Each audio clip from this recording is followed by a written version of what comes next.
Hello and welcome to our last little bit here in Unit 3. So the first couple topics we're going to talk about in Part 1 are called angles of elevation and depression. So if we look at this picture, okay, so we have somebody standing over here looking up at somebody standing kind of up in the stance. So we're going to know that these pink lines here are parallel. So if we want to mark those with the little arrows, we can. Okay, but they're going to be parallel. And when we create this connection here with this line, hopefully maybe you're seeing this Z form.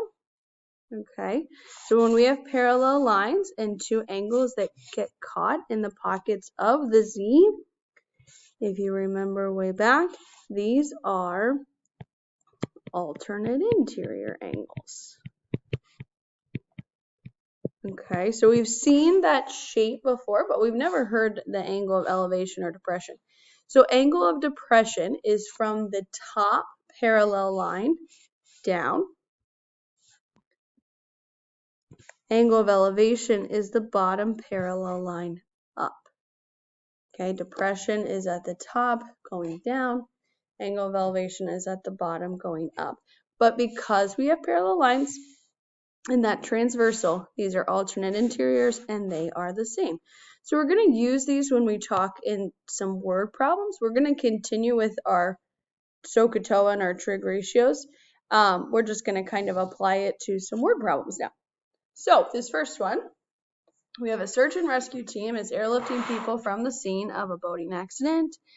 They observe another person. Okay, we have a nice, beautiful picture here kind of representing our everything that it's saying. If you don't have a picture, then I would definitely recommend drawing a picture for yourself so you can label everything. Okay, but we have our angle of depression is going from the top parallel line down, which makes sense.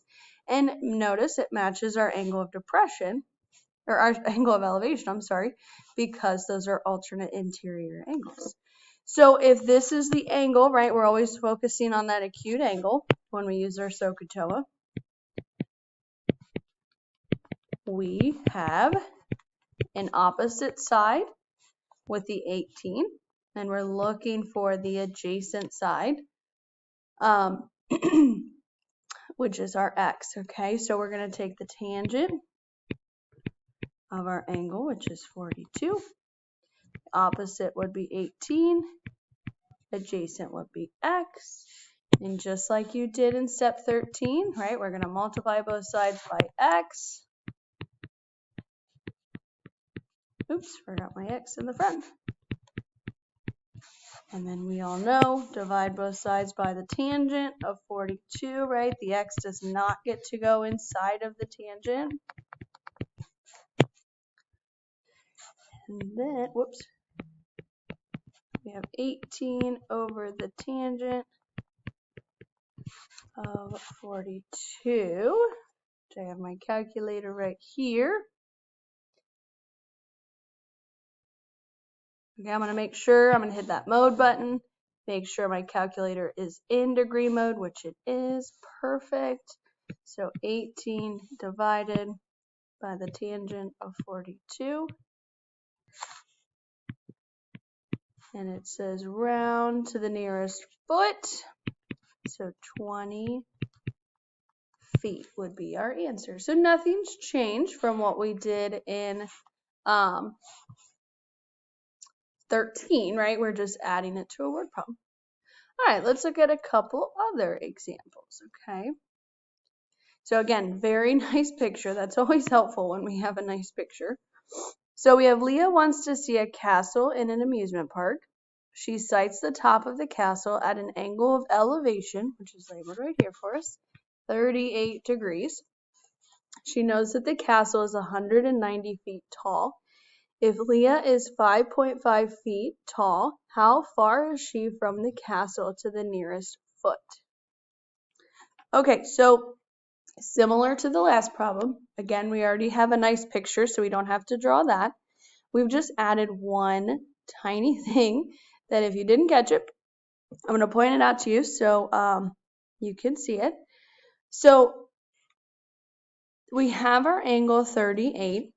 Our x is our adjacent side. And we have something about this opposite side over here. But I don't want you to be fooled because yes, technically the castle is 190 feet tall, but when she's standing there, her line of sight is 5.5 feet off the ground. So we're not taking into account all of the 190. We only need this part for our opposite side. Okay, so that part is going to be 190 minus her line of sight because it's raised off of the ground. So really it's 184.5 for the opposite side.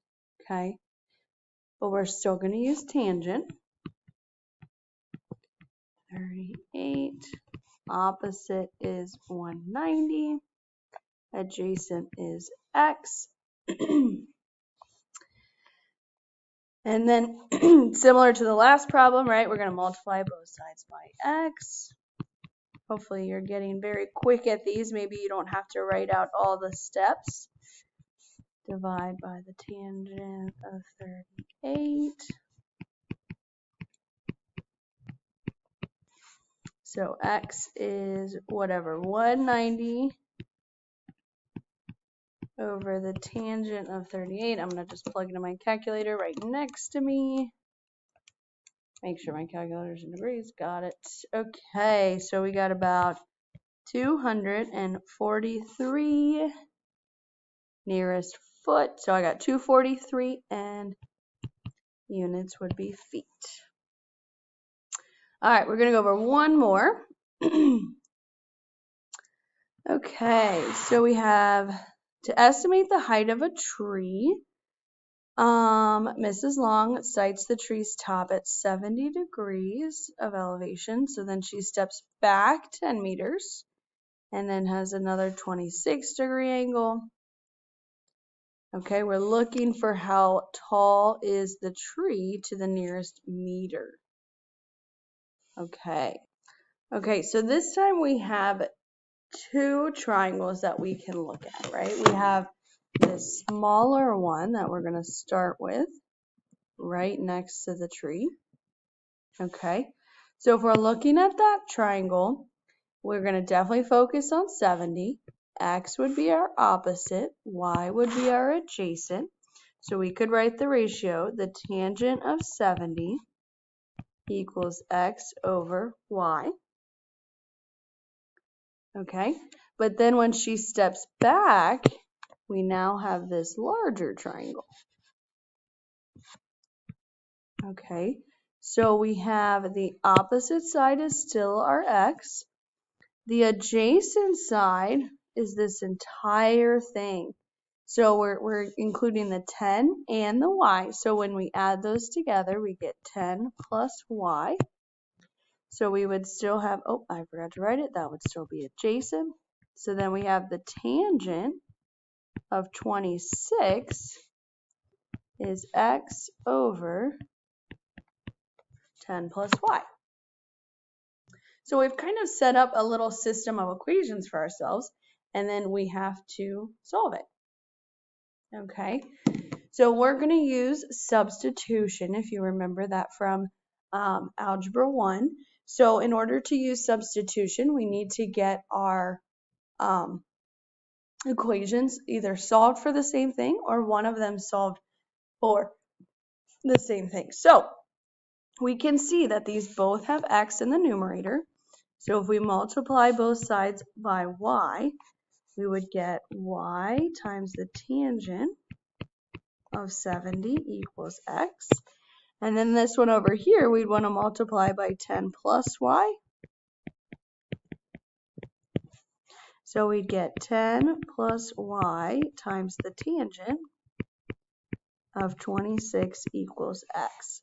And now since they're both equal to the x, we can set them equal to each other.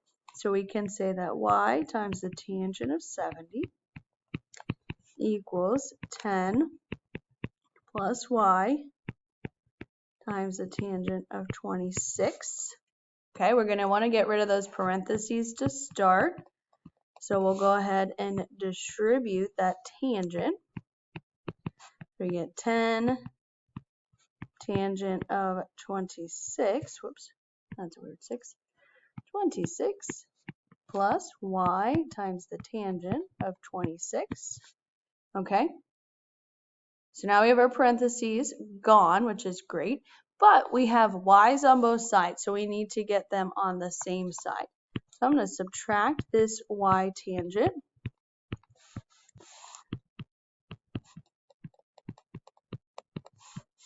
Okay, so we have y tangent of 70 minus y tangent of 26.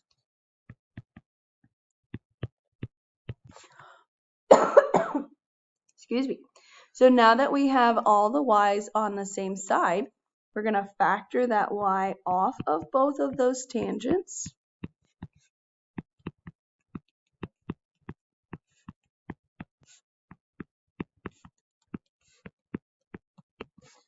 Okay, and then we're going to divide by what's in our parentheses here. So we're going to divide both sides by the tangent of 70 minus the tangent of 26.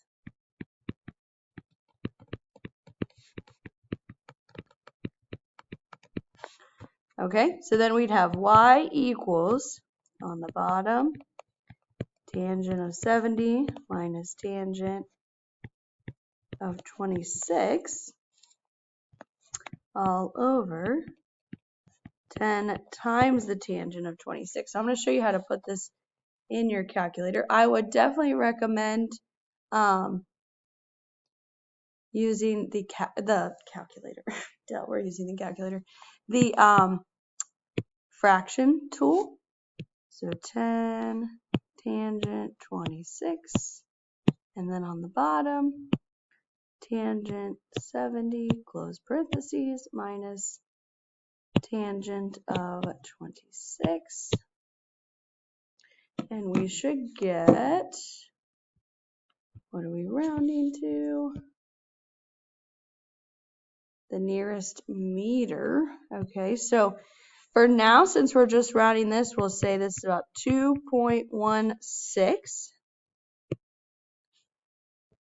Okay, so y is 2.16, but that's not the height of our tree. Or the height of our tree is our x plus the height of the person. Okay, so we got to figure out what x is. So to do that, we can plug it back into either of our equations. I'm going to use y times the tangent of 70 equals x. So y was 2.16.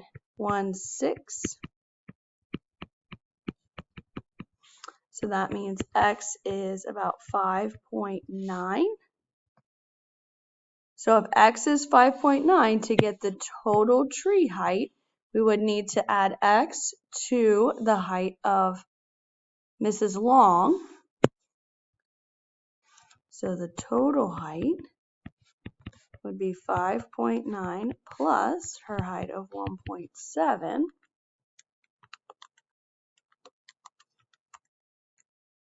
And we need this to the nearest meter. We'd get about 7.6, which is about 8 meters. Final answer. Okay, so that was part 1, and I will see you in part 2.